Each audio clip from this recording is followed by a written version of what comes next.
c'est le regard des autres qui est important.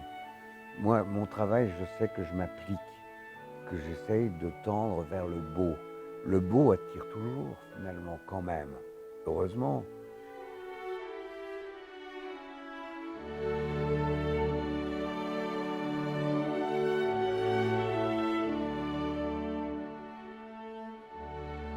J'ai commencé toute ma jeunesse à aller voir mon papa dans son atelier qui jouxtait l'appartement dans lequel on habitait. Donc j'ai passé mon temps depuis que je suis tout petit à le regarder. Je disais je pape quand je prenais un marteau et que je plantais un clou dans un bout de bois. Et j'ai pas arrêté de toute mon enfance de le regarder, œuvrer, créer. À l'âge de 15-16 ans, je me suis déterminé à être sculpteur parce que j'avais ce sens des trois dimensions qui m'a depuis toujours passionné. Je suis allé à l'École nationale supérieure des beaux-arts où on m'a admis. Alors j'allais de temps en temps voir César, j'allais de temps en temps voir Jean-Claude. J'ai fréquenté beaucoup Étienne Martin, qui a été mon prof de modelage. Et j'ai rencontré comme ça des gens formidables. Et ensuite, ma foi, je me suis lancé dans la vie. Et là, j'ai eu des moments vraiment très difficiles, parce que quand on est jeune sculpteur, c'est pas facile de vivre. Alors, j'ai été professeur dans le secondaire. Ensuite, j'ai été professeur à l'École des Beaux-Arts de Grenoble pendant 1 an. Et j'allais aussi graver des noms dans les cimetières, parce que mon père m'avait appris la lettre.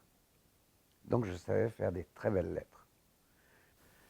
Et puis différents chantiers de toutes sortes pour gagner ma vie. Et puis un jour, j'ai quand même eu mon propre atelier à Paris, où je me suis installé, où j'ai commencé à vivre dans ma liberté.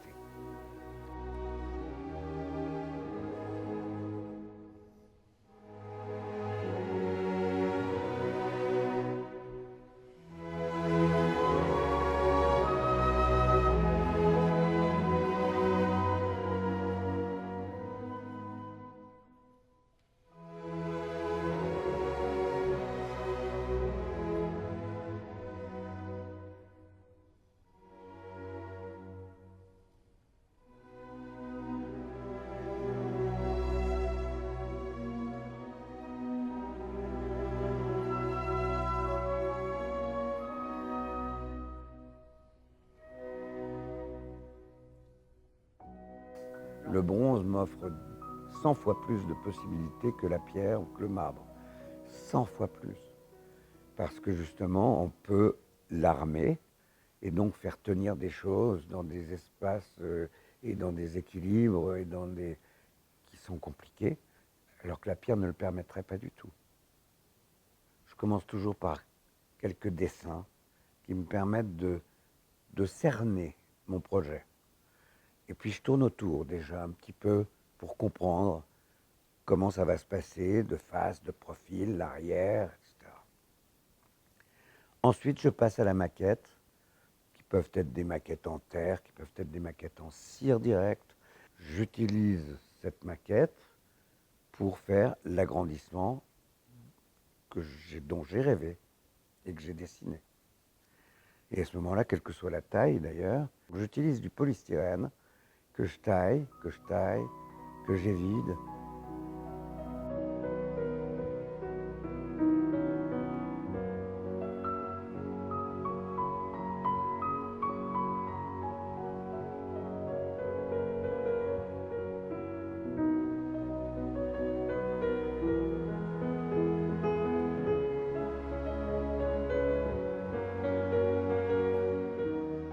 Ensuite, je me sers de plâtre très souvent pour faire une peau, une texture, pour achever la taille. Ensuite, la pièce est moulée. Maintenant, c'est à l'atelier. Dans le temps, j'avais des mouleurs que je payais à chaque occasion de moulage. J'assiste Étienne au moment de la sculpture, si besoin. Et puis ensuite, le plus gros de mon travail, c'est réaliser les moules pour la fonderie. Donc là, je suis en train de travailler sur la maquette qui nous a servi à réaliser le violoniste dans une taille de 70 à 75 cm. Et donc, Étienne a décidé d'éditer la maquette pour faire partie des miniatures. Donc, l'étape consiste à séparer toutes les pièces en deux parties pour pouvoir créer un moule qui s'ouvrira en deux parties ou éventuellement en trois parties si la pièce est compliquée. Et donc là, en ce moment, je travaille sur l'étape de séparation donc, de l'instrument, dans lequel moule je vais incorporer aussi l'archet du violoniste qu'il va falloir séparer en deux. Donc plus la taille est petite, plus c'est minutieux.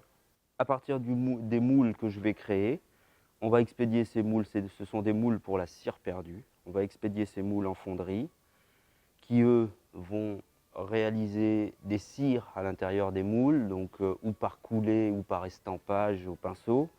Donc la pièce ressort en cire chez le fondeur, laquelle est constituée d'un noyau à l'intérieur pour ne pas que la pièce soit pleine en bronze, sinon ça pèserait très très lourd. À partir de cette étape du noyau, on va remouler entièrement, on va englober la pièce dans un plâtre réfractaire qui lui acceptera la chaleur du bronze. Ce plâtre sera passé au four, la cire va s'en échapper, et du coup elle laissera la place au bronze. Et ensuite il y a tout un travail de ciselure, de patine autour de la pièce avant qu'elle soit finie.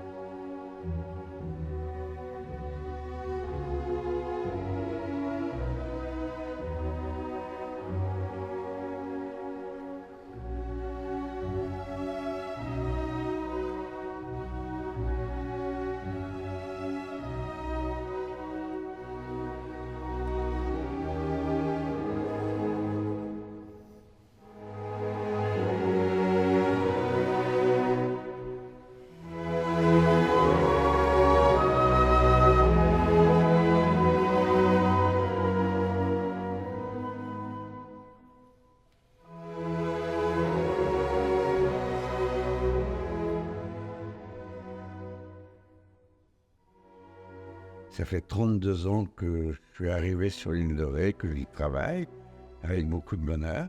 Une exposition au musée de Kerjop, qui est un magnifique musée, m'a paru une bonne idée, surtout que j'ai pu joindre mon papa.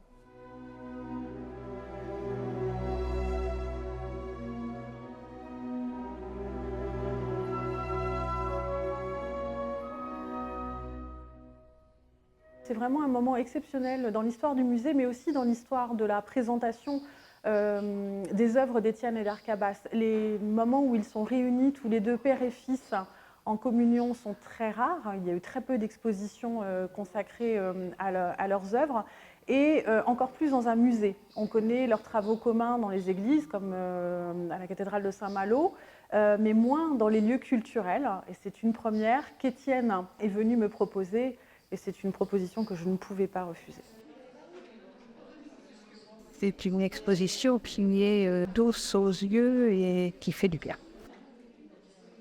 Cette exposition a eu un véritable succès auprès du public, qui ont tous été, je crois, séduits et embarqués par tant de poésie, de beauté, cette recherche permanente de la beauté que l'on va retrouver autant chez le père Arcabas que chez le fils.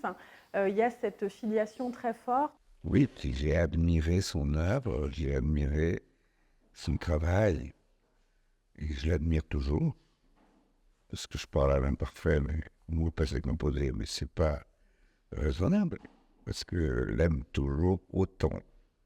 Je pense que je suis très attaché, comme mon père, à des valeurs profondes. Ça me paraît fondamental de s'appliquer à les mettre en valeur. Platon était un grand philosophe et il a parlé du beau, du vrai, du bon. Ça reste quelque chose pour moi de fondamental.